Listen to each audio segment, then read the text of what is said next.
Start with the name of Allah, who is most gracious, most merciful. Dear students, Assalamu alaikum and welcome to the online classes of the Educator School Mehrapur campus. Dear students, yesterday our topic was Introduction to the Biology.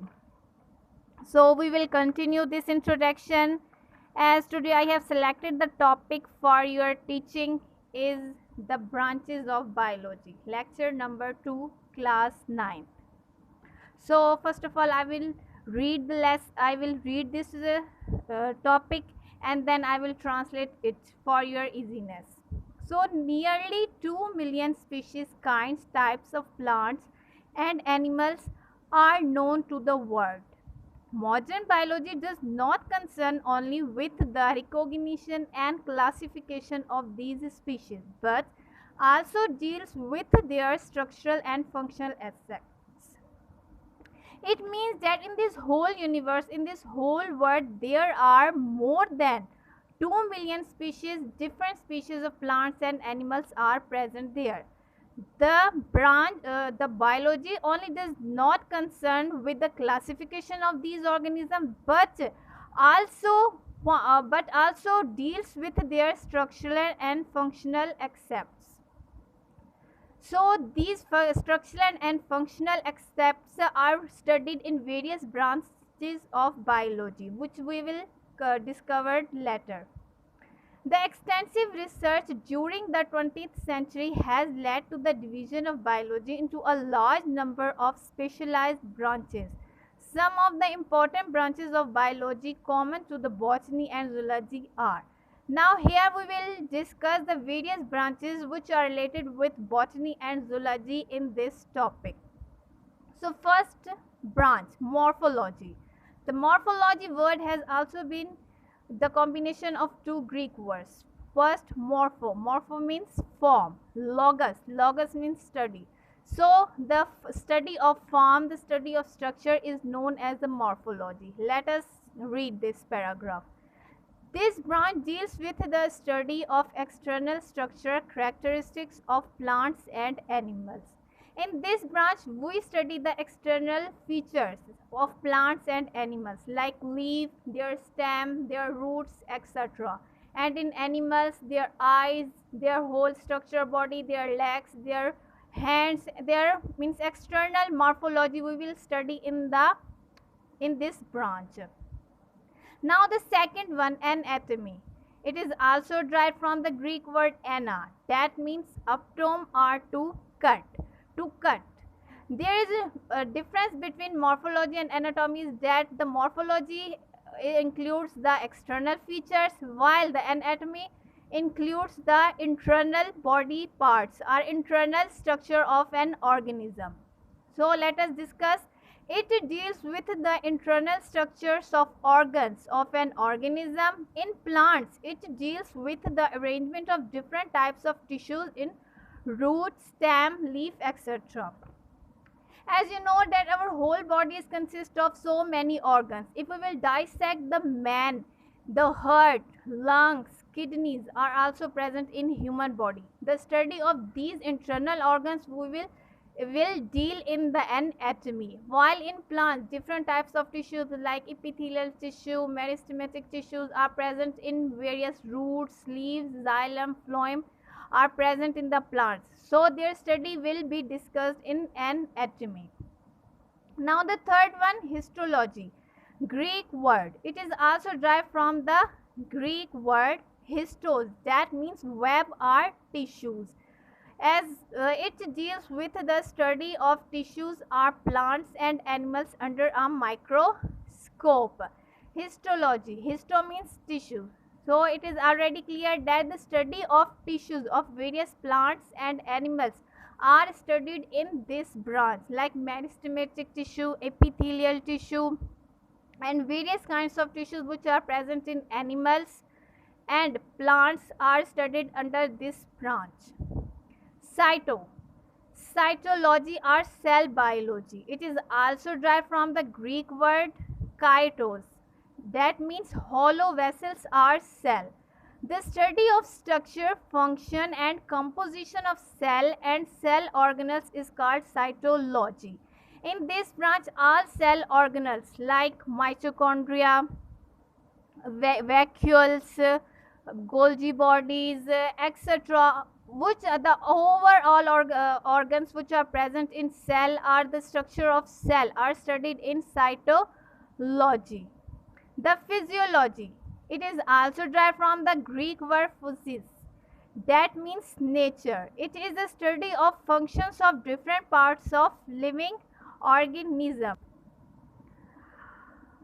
Okay, in physiology, the functioning of different parts are studied, like heart is a pumping station, lungs are used for respiration, kidneys are used to filter various minerals, salts, water, etc.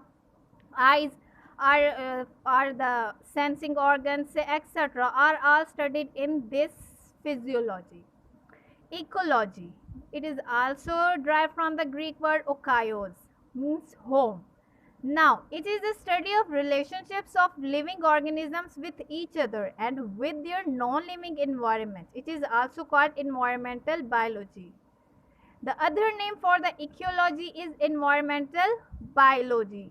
These both are the same things. Now we can explain this relationship as the fishes eat insects and the fishes insect yeah, this is living to living interaction. Fishes and insects both live in the pond, and pond contains water, and water is a non-living environment. So fishes, insects and water, this relationship shows living and non-living environment relationship. So in ecology, we study about the living to living relationship and also living to non-living in a relationship.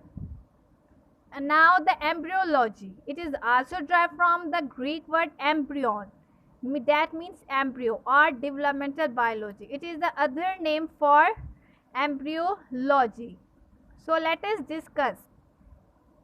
It is the study of progressive developmental changes which occur after zygote formation up to an organism is formed. In this branch of biology, we study about the development of zygote. As you know that egg and sperm combine together, the fertilization process takes place. After their fertilization, a small cell or zygote is formed. So the development of zygote to up to the adult form, these changes are studied in embryology. Now the taxonomy, Greek, it is also derived from the Greek word taxis, that means arrangement or grouping, norms, laws related to the naming. It deals, now let us discuss, it deals with the description, identification, classification and scientific naming of living organisms according to their similarities and dissimilarities.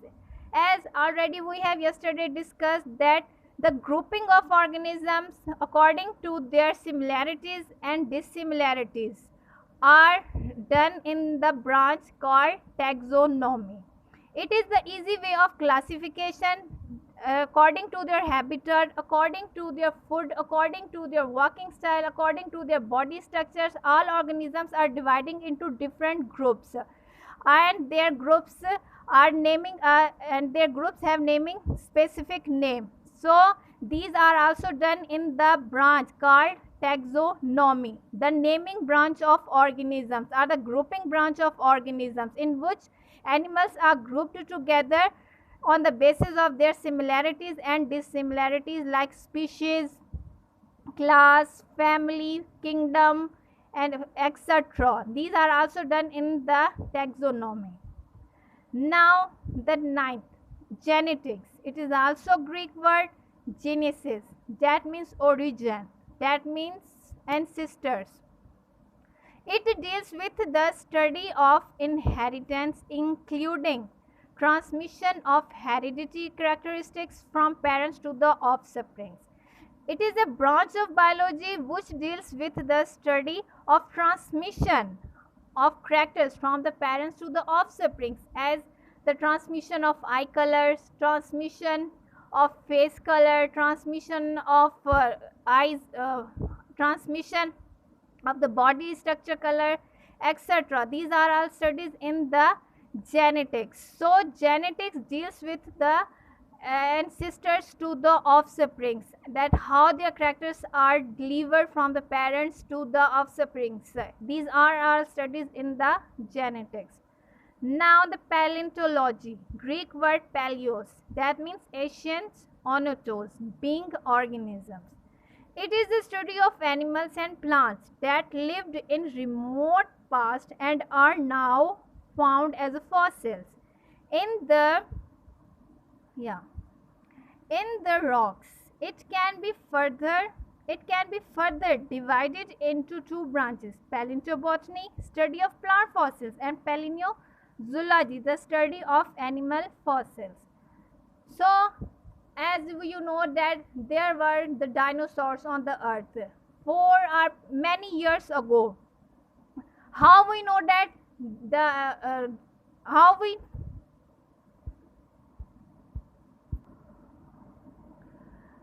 so the animals which were extinct from the earth, which were finished from the earth, their remains are known as are studied in the paleontology, as the dinosaurs are studied in this branch. The paleontology is further divided into two branches, that is paleontobotany and paleozoology. So the study of remaining of plant fossils are studied in the paleontobotany, while the remaining of animal fossils, are the remaining of animals, are studied in the paleozoology.